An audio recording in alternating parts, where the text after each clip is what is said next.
이게 어떤 내용이냐면 2021년에 남양주 충령산 자연휴양림에서 있었던 사고예요. 등산로에 있던 안전 로프가 끊어지면서 등산객 한 분이 다치신 사건이죠. 혹시 기억하시는 분도 계실지 모르겠네요. 바로 그 사건에 대한 법률적인 분석입니다. 네, 맞습니다. 이 의견서는 그 지방자치단체, 여기서는 이제 경기도청이죠. 경기도청이 관리하는 등산로 시설물, 이걸 이제 법에서는 영조물이라고 하는데요. 이 영조물 관리의 문제, 즉 하자로 사고가 났을 때 과연 국가배상법상 책임을 져야 하느냐, 이걸 따져보는 겁니다. 그리고 만약에 책임을 진다면 그 다치신 분, 피해자죠? 피해자 본인의 부주의는 또 얼마나 봐야 할지, 이걸 과실상계라고 하고요.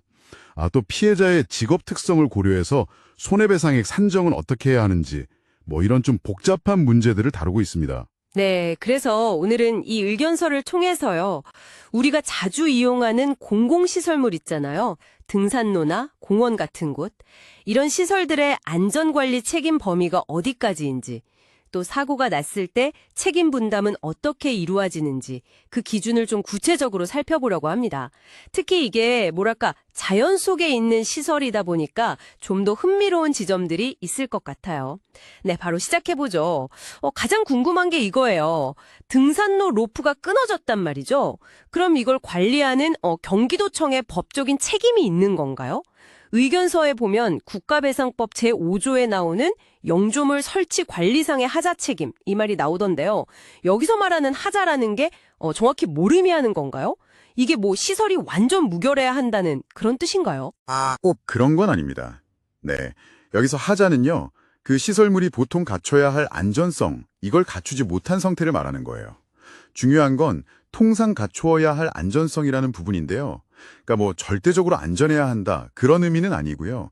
그 시설의 용도라던가 설치된 장소, 또 사람들이 어떻게 이용하는지 이런 걸 다 고려해서 사회 통념상 이 정도는 안전해야 한다 하는 기준이 있거든요. 그 기준을 충족했느냐, 이걸 보는 거죠. 모든 위험을 완벽하게 없애야 한다, 그런 건 아닙니다. 아, 그렇군요. 그럼 이번 충령산 사고의 경우엔 그 끊어진 로프가 하자에 해당한다, 이렇게 본 거네요. 들어보니까 거기가 경사가 45도나 되는 꽤 가파른 곳이었다면서요? 그러면 로프가 정말 중요했을 텐데요? 네, 맞습니다. 의견서에서는 그게 이제 하자로 인정될 가능성이 매우 높다, 이렇게 보고 있어요. 왜냐하면 로프라는 게 사실 시간이 지나면 닳기도 하고 또 약해질 수도 있잖아요. 이건 충분히 예상 가능한 일이거든요. 특히나 그렇게 경사가 심한 곳에 설치된 안전 로프라면 더더욱 그렇죠. 따라서 이걸 관리하는 주체, 즉 경기도청이 주기적으로 상태를 점검하고 문제가 있으면 보수하고 이런 주의 의무가 있는데, 이걸 좀 소홀히 했다면 관리상의 하자가 인정된다, 이렇게 분석하는 겁니다. 아, 그렇군요. 예전에 그 북한산에서 있었던 비슷한 사고 판례도 참고하고 있는데요. 그때는 등산객이 임의로 설치해둔 낡은 로프를 이용하다 사고가 났었거든요. 근데 국립공원관리공단이 직접 설치한 게 아니었음에도 불구하고 그걸 알고도 제거하거나 안정조치를 안 한 책임을 물었어요. 직접 설치 안 했어도요? 네, 그걸 방치한 관리 책임을 인정한 거죠. 그러니까 관리 책임의 범위가 생각보다 꽤 넓다고 볼 수 있습니다. 네, 관리 책임이 인정될 수 있다는 건 알겠습니다. 그런데 그 사고를 당한 등산객분, 그분한테는 전혀 책임이 없는 걸까요? 아무리 시설에 문제가 있었다고 해도 이용하는 사람도 좀 조심해야 하지 않나? 그런 생각도 드는데요.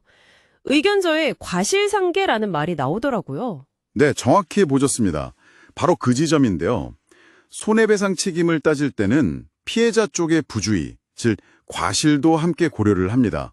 이걸 법률 용어로 과실상계라고 부르는 거죠. 과실상계? 네, 쉽게 말하면 피해자 본인도 스스로의 안전을 위해 좀 더 주의를 기울였어야 했는데 만약 그러지 못한 부분이 있다면 그만큼은 배상액에서 공제한다, 이런 개념입니다. 아하, 그럼 이 충령산 사건에서는 피해 등산객의 과실을 10%에서 20% 정도로 보고 있네요. 이게 꽤 구체적인 수치인데 어떤 근거로 이렇게 본 걸까요? 네, 의견서에서 몇 가지 이유를 들고 있습니다. 첫째는 그 로프 상태를 보니까 이게 갑자기 뚝 끊어졌다기보다는 이미 상당히 좀 낡아 있었을 가능성이 크다는 거예요. 둘째는 이 피해자분이 그 등산로를 이전에도 자주 이용하셨다는 점.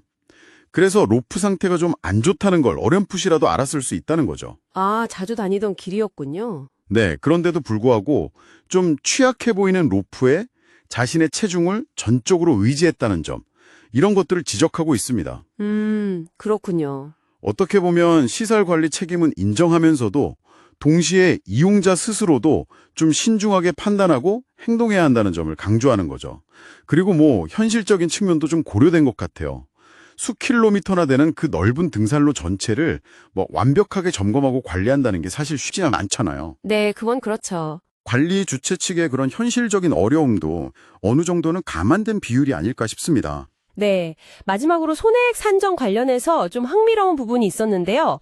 피해자가 옥내 근로자냐 아니면 오개 근로자냐 이걸 따지는 부분이요. 이게 왜 중요한 건가요? 그건 이제 사고로 인해서 노동 능력을 얼마나 잃었는지, 즉 노동 능력 상실률을 평가할 때 이게 영향을 미치기 때문입니다. 보통 맥브라이드 장애 평가 방식 같은 걸 쓸 때 육체 노동 강도가 상대적으로 높은 오개 근로자의 장애율을 옥내 근로자보다 조금 더 높게 평가하는 경향이 있거든요. 아, 일하는 형태에 따라 달라지는군요. 네, 이 사건 피해자분이 건설 관련 회사 대표님이셨는데 직함만 보면 보통 옥내 근로자로 볼 수 있잖아요. 그런데 만약에 회사 규모가 좀 영세하고 대표가 이름만 대표가 아니라 실제로 현장에 나가서 막 같이 일하고 이런 게 확인이 된다면 5개 근로자 기준을 적용할 수도 있다는 겁니다. 네, 실제로 일하는 방식이 중요하겠네요. 그렇죠. 이게 최종 배상액 산정에 영향을 줄 수 있는 그런 세부적인 부분입니다. 네, 오늘 내용을 좀 정리해보면요. 이 법률 의견서는 충령산 등산로 로프 파단 사고에 대해서 관리 주체인 경기도청의 배상 책임, 즉 영조물 책임이 인정될 가능성이 높다 이렇게 보면서도요. 동시에 피해자 본인의 과실 역시 10%에서 20% 정도로 이게 뭐 아주 작다고는 할 수 없죠. 그 정도 인정될 수 있다고 분석했습니다. 그리고 최종 배상액은 이런 과실 비율뿐만 아니라 피해자의 구체적인 직업 특성, 그러니까 옥내냐 오개냐 같은 것까지 고려해서 정해진다는 거군요. 네, 맞습니다. 오늘 저희가 살펴본 내용은 결국 공공시설물의 관리 책임 범위와 한계, 그리고 그걸 이용하는 우리 이용자들의 주의 의무 사이에서 어떻게 균형을 잡을 것인가 하는 이야기입니다. 특히 충령산처럼 아주 넓은 자연 공간에서 발생할 수 있는 모든 잠재적 위험 요소를 관리 주체가 완벽하게 통제한다는 건 현실적으로는 한계가 있을 수밖에 없겠죠. 글쎄요, 이걸 듣고 계신 여러분은 어떠신가요? 이런 공공자연시설을 이용하실 때 안전관리에 대한 기대 수준을 어디까지 두시는지, 또 이용자로서 내가 스스로 감수해야 할 위험의 범위는 어디까지라고 생각하시는지 한 번쯤 고민해 볼 만한 지점이 아닌가 싶습니다.